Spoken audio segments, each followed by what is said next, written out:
আসসালামু আলাইকুম এভরিওয়ান, কেমন আছেন? আশা করছি সকলে অনেক বেশি ভালো আছেন। আর আমার কণ্ঠ শুনে নিশ্চয়ই বুঝতে পারতেছেন যে আমি কিন্তু ভালো নেই। আর গরমে আমার পরিবারে বেশিরভাগ মানুষই অনেক বেশি অসুস্থ হয়ে পড়ছে। আমার মেয়েরও ঠান্ডা লাগছে আর আমি তো গত বেশ কয়েকদিন ধরে অনেক বেশি সিক। ঈদের পরদিন থেকে আমার শরীরটা অনেক বেশি খারাপ ছিল, কিন্তু এত যে খারাপ হবে এটা বুঝতে পারিনি। আর এই কারণে কিন্তু গত কয়েকদিন আমি কোনো ভিডিও আপনাদেরকে দিতে পারিনি, কারণ গলার হচ্ছে এই অবস্থা আর এত বেশি জ্বর ছিল যে মাথায় তুলতে পারতেছিলাম না। গত কয়েকদিন যে কি অসুস্থতার ভিতর দিয়ে গেছি এটা আমি আপনাদেরকে বলে বোঝাতে পারবো না। আমার মনে হয় লাস্ট কয়েক বছরের মধ্যে এত বেশি অসুস্থতা আমি কখনো ফেস করিনি। লাস্ট ওয়াজিহা যখন পেটে ছিল তখন আমার একবার এরকম জ্বর হয়েছিল, বাট অন্যান্য যে সিমটমগুলো বা এই যে ঠান্ডা, কাশি, জ্বর সবকিছু এভাবে একসাথে আমার কখনো হয়নি। আমার অসুস্থতার জন্য গত কয়েকদিনের রান্নাবান্নার দায়িত্ব কিন্তু একদম হেল্পিং হ্যান্ডের হাতেই ছিল। আর হচ্ছে বাহির থেকে খাবার কিনে আনা হতো মাঝে মধ্যে। কিন্তু এই দুটো খাবার কোনোটাই আমি খেতে পারতেছিলাম না। হেল্পিং হ্যান্ডের হাতের খাবার খেতে, খেতে আমার মনে হচ্ছে কি জীবনটা একেবারে অতিষ্ঠ হয়ে যাচ্ছে। এখন মুখে কোনো কিছু ভালো লাগছে না খেতে। তার উপরে যদি হেল্পিং হ্যান্ডের রান্না খেতে হয় তখন তো আরো অবস্থা খারাপ হয়ে যায়। আর আমার এই হেল্পিং হ্যান্ডের রান্নাটা অত বেশি টেস্টিও হয় না। আমার আম্মু মাঝে একদিন এসে রান্না করে গিয়েছিল। আমার আম্মু যে এসে আমার কাছে থাকবে সেটা আসলে সম্ভব না। আমার আম্মু অনেক বেশি অসুস্থ। আর এর জন্য আমার ছোট বোন গত ২ দিন ধরে রান্না-বান্নার দায়িত্ব একেবারে নিজের হাতে নিয়ে নিয়েছে।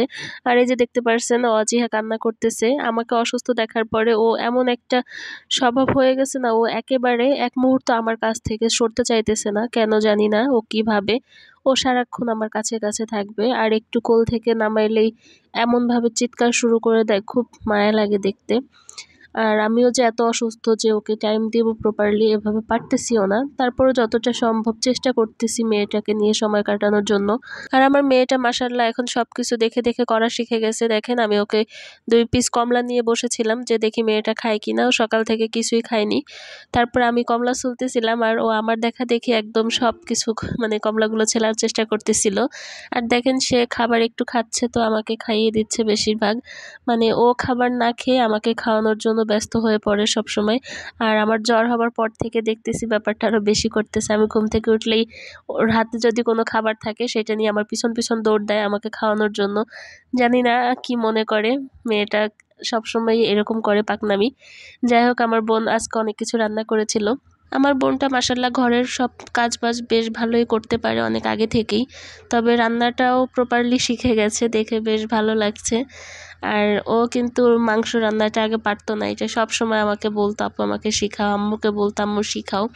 তো গত কয়েকদিন আমি অসুস্থ থাকার মধ্যেও ২ দিন রান্না করছে। আমি বলে, বলে দিছি। ওর ১ম বার গোশ রান্না হিসেবে রান্নাগুলো কিন্তু আসলে অনেক বেশি মজার হয়েছিল, যেটা প্রশংসা করতেই হবে। আর ছোট মানুষ ও ওর জায়গা থেকে আমার জন্য বা আমার ফ্যামিলির জন্য যেটা করে এটা আসলে অনেক বেশি। এটা প্রশংসা করে আসলে শেষ করা যাবে না। তো খাওয়া-দাওয়া শেষে আমি একটু চা করে নিয়েছিলাম। আর চাতে আমি আদা, তারপরে তেজপাতা, লবঙ্গ, দারচিনি এসব অনেক কিছুই অ্যাড করেছিলাম এবং তার সাথে একটু তাল মিছরি দিয়েছিলাম, যেহেতু গলাটা খুব বেশি ভার হয়ে আছে আর খুব কাশি হচ্ছিল। আর পাশাপাশি হালকা লিকার দিয়ে ওয়াজিহার জন্য একটু চা করে নিয়েছিলাম, কারণ আমাকে চা খেতে দেখলেই ও চায়ের জন্য একদম পাগল হয়ে যাবে। তো আজকের ভিডিওটা এই পর্যন্তই। এই গরমে সকলে সাবধানে থাকবেন, সচেতনভাবে থাকবেন, আমাদের জন্য দোয়া করবেন। আল্লাহ হাফেজ, আসসালামু আলাইকুম।